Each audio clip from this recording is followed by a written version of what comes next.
Good morning. Welcome to another edition. Oh, shit. Test. 1, 2, 3. Test. Good morning. Welcome to another edition of Mark's Inspiration. Glad you could join me here today, as always. And it's a cloudy, overcast day in St. Louis, Missouri today. Hope it's wonderful wherever you are in the world. Today's topic is going to be challenging clients. Yes, I've had some challenging clients in my time in my other business. And I have one now. She's a great lady, but her husband passed away about a month ago unexpectedly. So she's really going through a difficult time. She's having to take care of a lot of things that she never had to deal with before. So it's very challenging for her and difficult. So this runs over into the people that she has working for her. She's doing some repairs at her house. She had a problem with some soot or something, so we're going in there and sealing it up after the company cleans everything up. So she's trying to get everything done, and she kind of got a little bit overboard and is doing a little bit more than she wanted to spend or her budget permitted. So she contacted me last night, probably about 10:30. It was after, I really don't usually answer the phone after that time, but she was messaging me because she was worked up. And I know since I've been there, she's had a hard time sleeping. And as I said, her husband just passed away. So she was wanting me to itemize my bill, but I gave her a bid. Okay, she wanted me to figure out how much time and material it was taking. And when you give someone a bid, that's the price. Whether it takes me twice as long as I figured and I lose money, or whether I get it done quicker and I make a lot of money on it. I come out good. Either way, when I bid, I take the risk. Okay, she accepts the bid, she knows what it is, it doesn't change unless she adds something else onto it. Okay, now if I work for time and material, then everything is itemized. The hours I work, the materials I buy, you can lay it all out there. Okay, she takes the risk there because if it takes a long time to do it, more than what we think, then it costs her more. But as I said, when you bid a job, if I don't figure the time right and it takes longer, we lose money. Okay, so that's the way it works.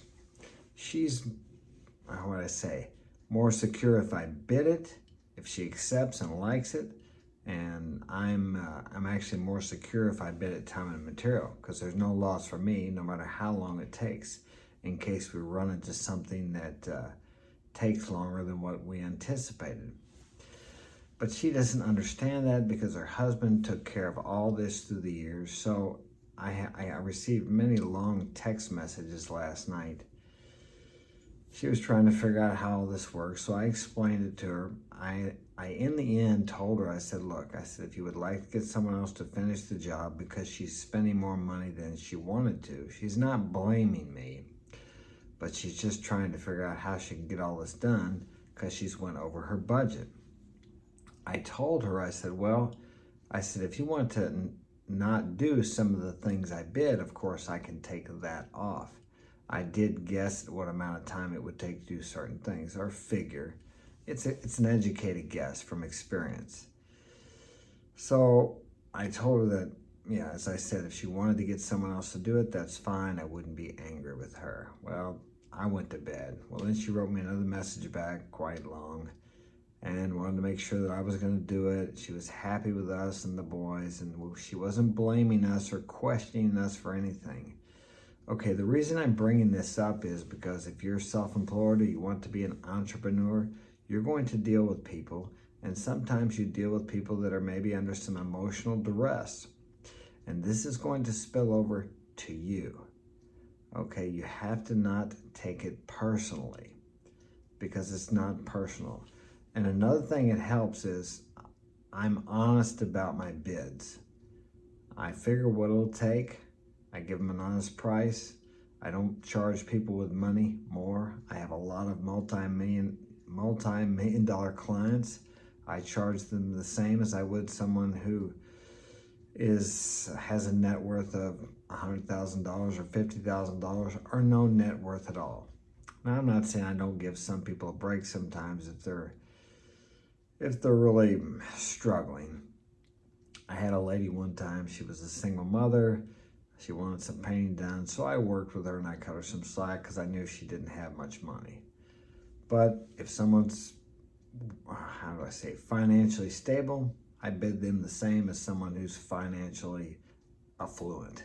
It doesn't make any difference. So when someone starts to question my pricing, as the lady did last night, I don't have anything to hide, so I don't feel attacked or like I'm doing anything wrong, and I'm also willing to walk away from the job. I took half up front, and we are just about at that half. We worked there a few days, but from her point of view, she couldn't figure out why it took 3 people to finish the job, and she wondered if I would just do it by myself because of COVID. Now she's concerned about that because 2 people that she knew got the shot, but they still got COVID, so she's concerned about that. I guess I can say the COVID word here on the video. But I told her that I bid the job for 3 people, so we work together as a team. If I do it by myself, it's going to take longer because 2 people working together can get something done faster than 1 person by himself with the same amount of hours, the same amount of man hours. It just works different as a team. So I explained that to her. But in the end, she understood, and she wants me to finish the job. She didn't want me to walk off or end the contract. I've done that before. It doesn't happen very often, but sometimes that's the way things turn out. The strongest negotiating point is to be willing to walk away. Now, that's not just in business. That's in anything, in any kind of a relationship, a business deal that you're trying to do. You have to be willing to walk away, not angry, not frustrated, but just to walk away, to let it go, because sometimes that's what you have to do. And I have walked away from a job or 2 when the client wasn't happy, offered them a refund, they took it, and that's all you can do. What do you want to make this right? And they'll give me a figure, I'll pay them back and whatever. That's only happened once, and I've been in business since '85. So being in business can be very challenging, and that's why many people work for another company all their lives but dream about having their own business. I wouldn't have it any other way. But when you get through these challenges like this, it's a Sunday night. Do you think I want to deal with these things? No, but I can get on a plane and go anywhere in the world I want to right now. I don't have to answer to anyone except each client I do business with. I don't have to go into work with the same old boss every day for 20 or 30 years who I don't get along with, who I feel doesn't appreciate me, where I feel like no matter how much I do, when I do extra or whatever, nobody notices.